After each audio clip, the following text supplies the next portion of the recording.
دوسری جنگ عظیم چل رہی ہے، ایک طرف امریکہ اور اس کے اتحادی قوتیں، جبکہ دوسری طرف اکیلا جاپان، کیونکہ اس کے دیگر ساتھی جرمنی اور اٹلی ہتھیار ڈال چکے ہیں۔ 6 اگست 1945 جاپان کے شہر ہیروشیما میں پیر کے دن کا آغاز ہو رہا ہے۔ لوگ معمول کے مطابق اپنے اپنے کاموں پر نکل رہے ہیں۔ اسی چہل پہل کے دوران لوگوں کی نظر آسمان کی طرف اٹھتی ہے، جہاں کچھ امریکی جنگی جہاز نہایت نیچے پرواز کر رہے ہیں۔ اچانک ان میں سے ایک جہاز کی بلندی زیادہ ہونے لگتی ہے۔ یہ ایک B-29 جہاز ہے جس کو کرنل پول چلا رہے ہیں۔ ایک مخصوص بلندی پر پہنچ کر یہ جہاز ٹھیک 8:15 پر شہر کے اوپر ایک لٹل بوائنا میں 4000 کلو وزنی بم گرا دیتا ہے۔ تقریباً 43 سیکنڈز تک نیچے گرنے کے بعد یہ بم زمین سے 1500 فٹ کی بلندی پر پٹ جاتا ہے، اور اس کے پٹتے ہی ہیروشیما شہر پر قیامت ٹوٹ پڑتی ہے۔ بم پٹنے کی کچھ ہی لمحوں میں شہر کا درجہ حرارت 6000 ڈگری سینٹی گریڈ تک جا پہنچتا ہے، اور 1 میل کے دائرے کے اندر ہر چیز جل کر راکھ ہو جاتی ہے، یہاں تک کہ پختہ ترین عمارتوں کے بلائی حصے پگھل جاتے ہیں۔ یہ درجہ حرارت صرف چند لمحوں کے لیے رہتا ہے اور پھر نیچے گرنے لگتا ہے۔ ایٹم بم پٹنے کے چند منٹوں میں تقریباً 70,000 لوگ جان کی بازی ہار جاتے ہیں۔ نہ ہوا میں کوئی پرندہ زندہ بچتا ہے، نہ زمین پر انسان اور حیوان۔ وقت گزرنے کے ساتھ ساتھ یہ ہلاکتیں 1 لاکھ سے تجاوز کر جاتی ہے، جن میں زیادہ تعداد سیویلینز کی ہے۔ کرنل پول اس وقت کی صورتحال بیان کرتے ہوئے کہتا ہے کہ ہم پلٹ کر ہیروشیما کی طرف دیکھنے لگے۔ شہر کالے بادل کے نیچے چھپا ہوا تھا، جو انتہائی خوفناک اور مشروم کی طرح اوپر اٹھ رہے تھے۔ ایک پل کے لیے بالکل خاموشی تھی، اور پھر لوگوں کی چیخ پکار ہمارے کانوں میں گونجنے لگتی ہے۔ اسی طرح اس وقت کی تاریخ کا ایک پروفیسر بیان کرتے ہیں کہ میں نے ہکایاما پہاڑی پر چڑھ کر نیچے دیکھا تو ہیروشیما غائب ہو گیا تھا۔ میں اس منظر کو دیکھ کر چونک گیا۔ جو کچھ میں نے اس وقت محسوس کیا یا اب محسوس کر رہا ہوں، وہ میں الفاظ میں بیان نہیں کر سکتا۔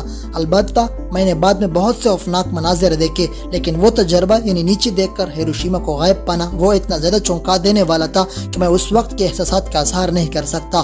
ہیروشیما موجود نہیں تھا، یہ سب کچھ تھا جو میں نے دیکھا۔ ہیروشیما بس برباد ہو گیا تھا۔ شہر کے 90% ڈاکٹرز اور نرسز ہلاک کے زخمی ہو گئے تھے، جن میں زیادہ تر شہر کے بالکل مرکز میں موجود تھے، اور اسی جگہ کو سب سے زیادہ نقصان پہنچا تھا۔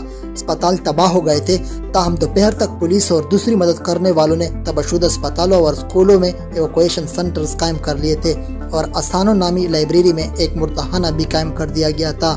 دھماکے میں زندہ بچ جانے والے بہت سے لوگ طبی علاج لینے ان مراکز پر جمع ہو گئے تھے، لیکن ان میں بہت سے لوگ کوئی بھی علاج لینے سے پہلے ہی مر گئے، اور اسپتالوں کے ساتھ ہی لاشوں کے ڈھیر بننا شروع ہو گئے۔ دھماکے کی مرکز سے صرف 400 میٹر کی دوری پر موجود چوگوکو ملٹری پولیس ہیڈ کوارٹر میں اس وقت 12 امریکی قیدی بھی موجود تھے، جن میں زیادہ تر تو دھماکے کے ساتھ ہی مر گئے تھے۔ 2 قیدیوں کے بارے میں بتایا جاتا ہے کہ ان کو زخمی حالت میں باہر ایک پل کے قریب پتھروں سے مارا گیا تھا۔ کچھ تاریخ دانوں کے مطابق بعض امریکی قیدیوں کو جاپان نے میڈیکل کے تجربات میں استعمال کے دوران مار دیا تھا، جن کو پھر جاپان نے اس دھماکے میں مرنے والے قیدیوں کے ساتھ رپورٹ کیا۔ ہیروشیما شہر کے میئر بھی، جس کا نام سنگچی اوایا تھا، دھماکے کی زد میں آ کر اس وقت مر گئے تھے جب وہ اپنے بیٹے اور پوتی کے ساتھ مل کر ناشتہ کر رہے تھے۔ فیلڈ مارشل، جو صرف معمولی زخمی ہو گئے تھے، نے ان کی جگہ شہر کی انتظامیہ کا چارج سنبھال لیا اور امدادی کوششوں کو منظم کرنا شروع کیا۔ اس فیلڈ مارشل کے اپنے سٹاف کے تقریباً سارے لوگ مر چکے تھے، سوائے صرف ایک شخص کے جس کا نام آئی موٹو تھا، اور وہ field marshal K chief of staff کے طور پر کام کر رہا تھا۔ ہیروشیما کی یوجینا ہاربر، جس کو بہت کم نقصان پہنچا تھا، کہ سپاہی سوسائٹ موٹر بوٹس کا استعمال کر کے زخمیوں کو دریا کے اس پار موجود یوجینا کے ملٹری اسپتال میں لے جانے کے لیے استعمال کرنے لگے۔ دھماکے سے پہلے ان سوسائٹ موٹر بوٹس کو جاپانی ملٹری کے جوان امریکی پیش قدمی روکنے کے لیے استعمال کرتے تھے۔ اس کے بعد ٹرکوں اور کنٹینروں کے ذریعے زندہ بچ جانے والے زخمیوں کو شہر سے نکالا گیا۔ یاد رہے کہ دھماکے سے پیدا ہونے والے خطرناک شعاعوں کا اثر دہائیوں تک برقرار رہا، جن کی وجہ سے بہت سی خطرناک بیماریاں جیسے کینسر وغیرہ آس پاس کے علاقوں میں پھیلنے لگی۔ جاپانی سیکنڈ آرمی جنرل کے زیادہ تر جوان اس وقت ہیروشیما کیسل کے میدان میں جسمانی تربیت لینے میں مصروف تھے، جو دھماکے کی مرکز سے 820 میٹر کی دوری پر تھا۔ حملے نے پریڈ گراؤنڈ میں موجود 3243 فوجیوں کی جانیں لی۔ Chugoku military district headquarter communication room, جو ہوائی حملوں کی انتباہ جاری کرنے اور پھر اسے واپس لینے کی ذمہ داری رکھتا تھا، اسی کیسل کے بیسمنٹ میں موجود تھا۔